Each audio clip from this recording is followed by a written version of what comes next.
가사를 생각하면서 우리 주님께 다시 고백하겠습니다. 2절입니다. 부활의 능력 체험하면서 부활의 능력 체험하면서 주의 부활의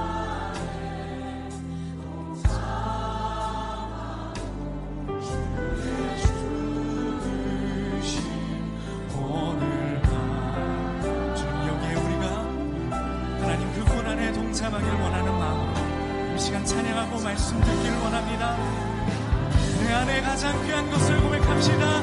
내 안에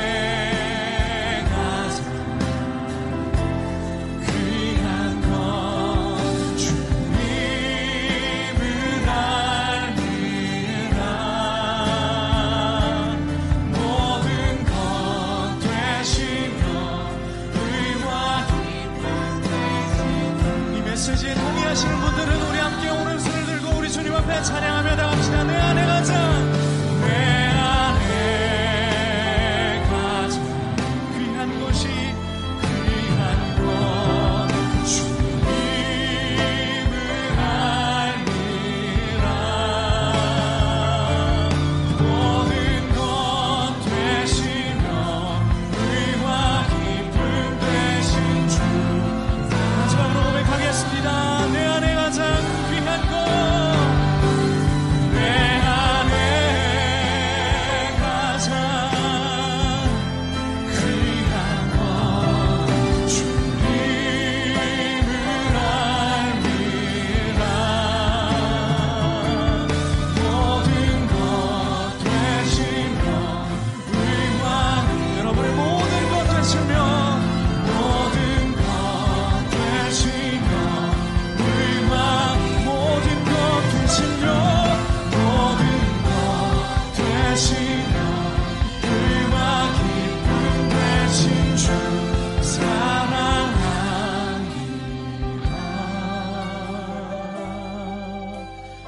나의 주.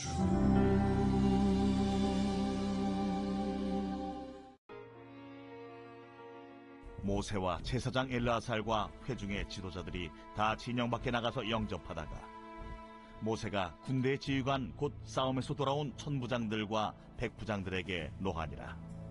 모세가 그들에게 이르되 너희가 여자들을 다 살려두었느냐? 보라, 이들이 발람의 꾀를 따라 이스라엘 자손을 부올의 사건에서 여호와 앞에 범죄하게 하여 여호와의 회중 가운데 연병이 일어나게 하였느니라.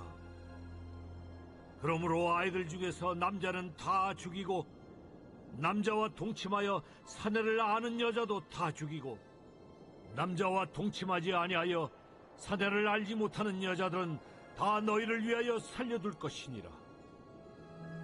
너희는 2일 동안 진영 밖에 주둔하라. 누구든지 살인자나 죽임을 당한 사체를 만진 자는 셋째 날과 7째 날에 몸을 깨끗하게 하고 너희의 포로도 깨끗하게 할 것이며 모든 의복과 가죽으로 만든 모든 것과 염소털로 만든 모든 것과 나무로 만든 모든 것을 다 깨끗하게 할지니라. 제사장 엘르아살이 싸움에 나갔던 군인들에게 이르되 이는 여호와께서 모세에게 명령하신 율법이니라. 금, 은, 동, 철과 주석과 납 등에 불에 견딜 만한 모든 물건은 불을 지나게 하라. 그리하면 깨끗하려니와 다만 정결하게 하는 물로 그것을 깨끗하게 할 것이며 불에 견디지 못할 모든 것은 물을 지나게 할 것이니라. 너희는 7째 날에 옷을 빨아서 깨끗하게 한 후에 진영에 들어올지니라. 할렐루야. 오늘은 민수기 31장 13절에서 24절에 있는 말씀을 가지고 말씀을 나누길 원합니다. 오늘 본문 말씀의 주제를 하나로 요약한다면 그것은 아마 거룩이라고 할 수 있을 것 같습니다. 25장에 있었던 바알부올의 사건으로 인해 거룩을 잃어버린 이스라엘 백성이 과연 어떻게 거룩을 회복하였는가, 그리고 또 약속의 땅으로 들어가는 이스라엘 백성이 정복전쟁으로 인해 어떻게 그 땅에서 거룩한 삶을 살아가게 될 것인가 라는 예고편과 같은 말씀이 사실 어제 본 말씀과 오늘의 말씀일 것입니다. 그 전에 우리가 거룩에 대해 한번 보길 원하는데요. 디모데전서 4장을 보면 특히 1절에서부터 5절에 거룩에 대해 가르치고 있는 내용이 있습니다. 이 배경이 되는 에베소 지역에서는 거짓 교사들이 있었는데요. 그들이 하는 일이 거룩을 만들어내는 일이었습니다. 그런데 어떻게 만들어내냐 하면은 결혼을 금하고 음식을 금하는 것을 통해 거룩을 만들어내려는 시도가 있었습니다. 거룩은 사실 그렇게 만들어내는 것이 아님에도 불구하고 그들은 그런 식으로 거룩을 만들어내려고 했습니다. 세상의 것으로 사람들이 만들어갈 수 없는 것이 거룩이 아니겠습니까? 거룩은 오직 하나님께 속한 것입니다. 그래서 하나님의 백성이 거룩해진다는 것은 하나님을 닮아간다는 것이라고 할 수 있을 것이에요. 거룩하신 하나님을 닮아간다는 것이야말로 하나님의 백성이 거룩을 향해 나아가는 것인데요. 디모데전서 4장 5절에 보시면 하나님의 말씀과 기도로 거룩하여 지민이라 라고 하지 않습니까? 하나님의 말씀을 통하여 거룩해지는 것이고요. 말씀에 반응한 기도를 통해 거룩을 향해 나아가는 것일 겁니다. 이런 점에서 거룩하신 하나님이 거룩하게 하는 것에 대해 한번 생각해 보면 좋을 것 같은데요. 우리가 어제도 보았지만 이스라엘 백성이 전쟁을 통해 거룩이 어떻게 회복되어졌는가라는 것을 가시적으로 보여주고 있습니다. 어떻게 이스라엘 백성이 25장에서 잃어버린 것을 회복할 수 있는가라는 것을 두 가지로 보길 원합니다. 첫째로 죄에 대한 분별, 인식이라는 것입니다. 어제 본문의 내용이었던 1절에서부터 3절의 내용을 보시면 하나님은 말씀을 통해서 죄를 깨닫게 해주신다라는 걸 보게 됩니다. 1절에 여호와께서 모세에게 말씀하여 이르시되 라고 하시며 이어서 2절에 보시면 이스라엘 자손의 원수를 미디안에게 갚으라. 그 후에 내가 내 조상에게로 돌아가리라. 하나님은 모세에게 원수를 갚아라 라고 말씀하십니다. 이스라엘의 원수, 하나님의 원수, 그 원수가 바로 죄라는 것을 우리에게 가르치고 있는 것입니다. 지금 이스라엘 백성이 전쟁을 치르는데 원수의 대상은 미디안입니다. 그런데 미디안 자체가 원수가 아니라 미디안을 통해 가지고 온 죄, 미디안이 이스라엘을 빠뜨리게 했던 죄, 여러분 그것이 원수라는 것이에요. 이것을 어떻게 알 수 있냐 하면은요, 이스라엘 백성 중에도 미디안 출신의 사람이 있지 않습니까? 바로 미디안 사람인 모세의 장인 이드로인데요. 이스라엘 백성이 한 사람으로 역할을 잘 감당한 사람이 바로 모세의 장인 이드로인데 그 미디안 자체가 원수가 되진 않는다는 것입니다. 죄가 아니라 미디안으로부터 비롯한 이스라엘의 거룩을 깨뜨리는 그 죄, 이것이 이스라엘의 원수라는 것입니다. 25장에서도 시딤에서 바알보올 사건이 등장하지 않습니까? 이 발람의 악함과 그의 모략으로 일어난 사건인데 이 사건으로 이스라엘의 지도자들, 이스라엘의 대표라는 사람들이 모압 여인과 음행을 합니다. 그런데 이 음행이 단순히 육체적인 음행일 뿐 아니라 그 땅에 있는 우상을 숭배하는 아주 음란한 행위로 나타난 것이라 할 수 있습니다. 이 음행으로 이스라엘은 심판을 당합니다. 시딤이라는 곳은 여리고와 불과 한 10.5마일, 대략 한 17km 정도 떨어진 곳인데, 그러니까 그렇게 멀지 않은 곳에 바로 눈앞에서 보며 가나안 땅이 눈앞에 보이는 정도의 거리인데, 그곳에서 이스라엘 지도자들의 타락, 그곳에서 우상 숭배를 하여 음행하는 행위가 일어난 사건을 보게 된다는 것입니다. 그래서 그 죄로 인해 24,000명이 되는 사람이 연병으로 죽게 됐는데요. 하나님이 이 죄에 대한 원수를 갚으라고 이스라엘에게 명령하신 것입니다. 이것이 이스라엘의 원수, 하나님의 원수라는 것입니다. 오늘 본문에서도 14절에서부터 16절을 보시면 포로를 처분하는 모습을 볼 수 있는데 이스라엘 백성이 전쟁을 치르고 돌아오지 않습니까?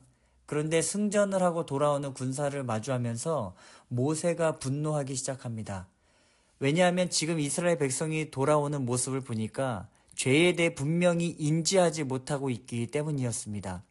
분명히 그 죄에 대해 하나님이 없애야 한다, 보복해야 한다라고 말씀하셨는데 그 죄를 고스란히 가져온 것입니다. 14절에서부터 16절을 보시면 모세가 군대의 지휘관 곧 싸움에서 돌아온 천부장들과 백부장들에게 노하니라. 모세가 그들에게 이르되 너희가 여자들을 다 살려두었느냐? 보라, 이들이 발람의 꾀를 따라 이스라엘 자손을 부올의 사건에서 여호와 앞에 범죄하게 하여 여호와의 회중 가운데 연병이 일어나게 하였느니라. 지금 모세가 분노하고 있는데 그것은 바로 원수의 대상에 대한 무지 때문이었던 것입니다. 너희를 범죄하여서 죽게 만든 그 원인을 너희가 지금도 모르고 있구나 라고 한다는 것입니다. 그래서 분노한 것입니다. 이와 같은 분노를 어떻게 처분하냐 하면 범죄하게 만든 모든 여성을 다 진멸합니다. 그리고 남자를 알지 못하는 자들은 살려둡니다. 어린아이라 할지라도 남자들 그리고 그 남자를 아는 여자는 다 제거하고 그 남자를 알지 못하는 자들은 살려둡니다. 이것이 죄에 대한 처분이라는 것입니다. 여러분, 우리가 이 말씀을 통해 알 수 있는 것은 하나님은 말씀을 통해 죄를 분별하게 하신다는 것입니다. 말씀을 통해 우리가 제거해야 할 것은 분명하게 알려주시고 그 원수, 그 죄를 반드시 제거해야 한다는 것을 보여주고 있어요. 여기서 우리가 조금만 더 심화해서 들어가면 좋겠는데요. 하나님의 거룩에는 죄가 있을 수 없다는 것입니다. 하나님의 거룩하심에는 결코 죄가 허용될 수 없다는 것입니다. 죄는 반드시 처리돼야 되고 제거돼야 하는데 이를 두 가지 단어로 사용할 수 있다면 그것이 바로 속죄와 보복이라는 것입니다. 죄를 처리하는 것은 속죄이고 죄를 제거하는 것이 보복입니다. 이 속죄와 보복은 민수기 25장을 통해 보여주었는데요. 비느하스를 통해서 보여주었습니다. 이스라엘 백성이 특히 지도자들이 바알부올 사건을 통해 모압 여인과 음행하고 우상 숭배로 인한 죄로 인해 진노와 심판을 받고 있는 중에 또 다른 이스라엘의 지도자의 자녀와 모압 여인이 장막으로 음행을 하러 들어가는 일이 발생합니다. 그래서 이 모습을 보고 하나님의 질투로 비느하스가 그 장막에 들어가 당장에 그 둘을 창으로 꿰뚫습니다. 이 모습을 보고 하나님이 뭐라 하셨을까요? 민수기 25장 12절에서부터 13절을 보시면 속죄라고 말합니다. 그 내용을 보면 이렇게 기록합니다. 그러므로 말하라. 내가 그에게 내 평화의 언약을 주리니 그와 그의 후손에게 영원한 제사장 직분의 언약이라. 그가 그의 하나님을 위하여 질투하여 이스라엘 자손을 속죄하였음이니라. 속죄가 무엇입니까? 죄의 대가를 지불하여 사하는 것입니다. 지금 비느하스가 한 행동은 죄의 대가를 치르는 행동이었습니다. 이것이 속죄입니다. 죄에 대한 하나님의 처리라는 것이에요. 그리고 다른 하나는 보복입니다. 죄를 제거하는 것입니다. 이 또한 25장 17절에서부터 18절을 보시면 미디안인들을 대적하여 그들을 치라. 이는 그들이 속임수로 너희를 대적하되 부올의 일과 미디안 지휘관의 딸 곧 부올의 일로 연병이 일어난 날에 죽임을 당한 그들의 자매 고스비의 사건으로 너희를 유혹하였음이니라. 하나님께서 죄에 대해 보복한다는 것에서 보복은 죄를 일으키는 대상을 제거하는 것입니다. 죄를 제거하는 것입니다. 미디안인들을 대적하여 그들의 죄를 치라는 것입니다. 하나님이 이 속죄와 보복을 비느하스에게 맡깁니다. 그래서 31장 오늘 본문을 보시면 이 전쟁인 군대 장관인 여호수아가 나가지 않고 누가 나가냐 하면 비느하스가 나갑니다. 그래서 하나님은 죄에 대해 속죄하고 보복하는 비느하스와 어떤 언약을 맺으시냐 하면 앞서 보았던 것처럼 영원한 제사장의 언약을 맺으신다라는 것이에요. 하나님은 이 죄에 대해 분명하게 속죄와 보복을 가르쳐주고 계십니다. 이 말씀이 우리가 잘 아는 이사야 61장 2절에 등장을 하는데요. 예수님이 누가복음 4장에서 인용하신 말씀인데 은혜의 해와 보복의 날이 메시아를 통해 선포된다라는 것입니다. 그래서 여호와의 은혜의 해와 우리 하나님의 보복의 날을 선포하여 모든 슬픈 자를 위로하되 라고 기록한 것처럼 은혜의 날 하나님의 백성이 모두 사함을 받고 구원을 받는 날이고요. 이 날은 그리스도의 초림과 십자가를 통해 우리에게 주어진 날이라는 것입니다. 그래서 예수님은 누가복음 4장에서 보복의 날은 일로부터 생략하시고 은혜의 해만 선포하신다는 것입니다.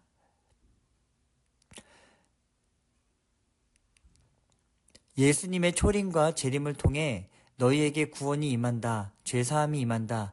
이것이 은혜의 해 속죄라는 것입니다. 그런가 하면 보복의 날이 임한다라는 것은 심판의 날입니다. 궁극적으로 모든 죄가 심판을 받고 죄가 될 것이다 라고 가르칩니다. 언제 이 보복의 날이 임할까요? 그리스도의 재림의 날에 보복의 날이라는 것입니다. 멸망당하는 날이 보복의 날입니다. 하나님은 죄를 분명하게 드러내십니다. 그리고 그 죄를 속죄하고 보복해야 한다고 합니다. 그렇게 해서 하나님의 거룩하심을 드러내시고 하나님의 백성으로 살기를 기대하시는 것입니다. 이처럼 우리도 죄를 분별해야 한다는 것인데요.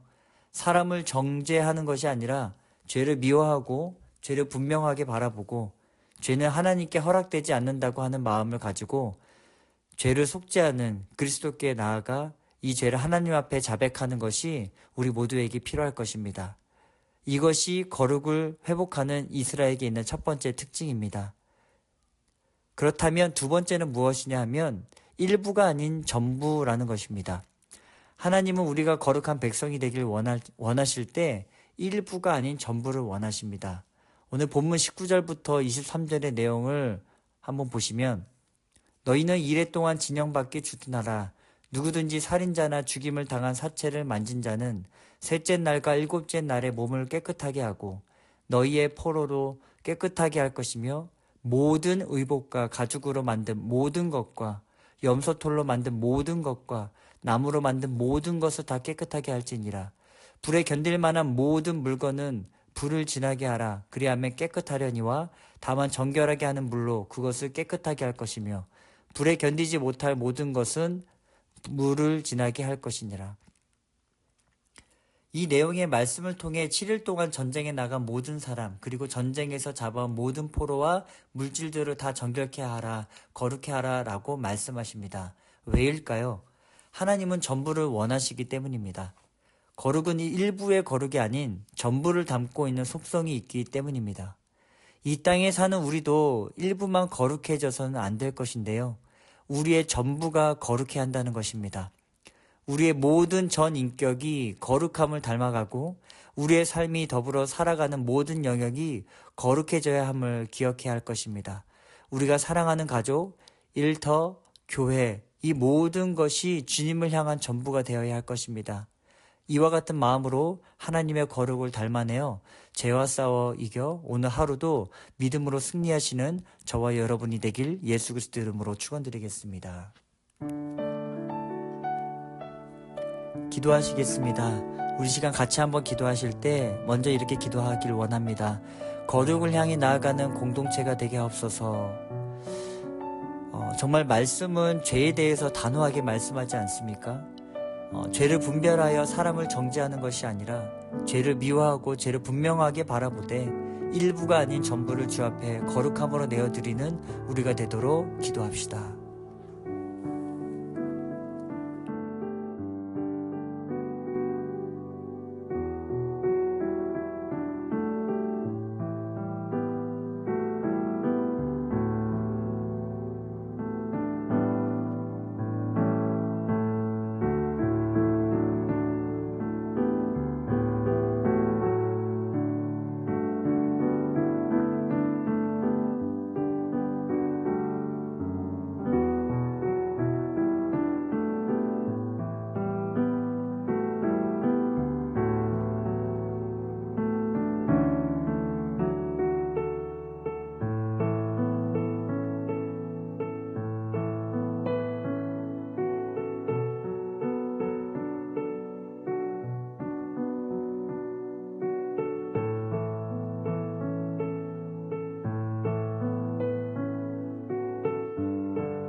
이어서 한 번 더 기도합니다. 한국 땅과 미국 땅의 하나님의 통치와 정치, 경제, 문화 모든 면에서 잃어버렸던 기독교 가치관이 회복되고 하나님의 역사가 온전히 나타나게 해달라고 같이 한번 기도합니다. 그리고 자연재해와 전쟁으로 어려움을 겪는 세계 열방과 이 모든 민족을 위해서 함께 기도하겠습니다. 마지막으로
우리가 교회를 위해서 기도하길 원합니다. 교회 모든 리더십과 그리고 다음 세대를 위해 준비하는 모든 과정 하나하나를 통해 우리가 영적인 공동체로서 어떤 시스템을 갖추는 것보다 사람과 사람을 연결하여 다른 세대가 아닌 다음 세대를 건강하게 세워갈 수 있는 그런 생명사역의 교회가 될 수 있도록 기도하시고 해외에 나가 계신 우리가 후원하시는 선교사님들을 위해서 기도하겠습니다.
주기도문으로 마치겠습니다. 하늘에 계신 우리 아버지여, 이름이 거룩히 여김을 받으시옵시며 나라가 임하옵시며 뜻이 하늘에서 이루어진 것 같이 땅에서도 이루어지이다. 오늘날 우리에게 일용할 양식을 주옵시고 우리가 우리에게 죄진 자를 사하여 준 것 같이 우리의 죄를 사하여 주옵시고 우리를 시험에 들게 하지 마옵시고 다만 악에서 구하옵소서.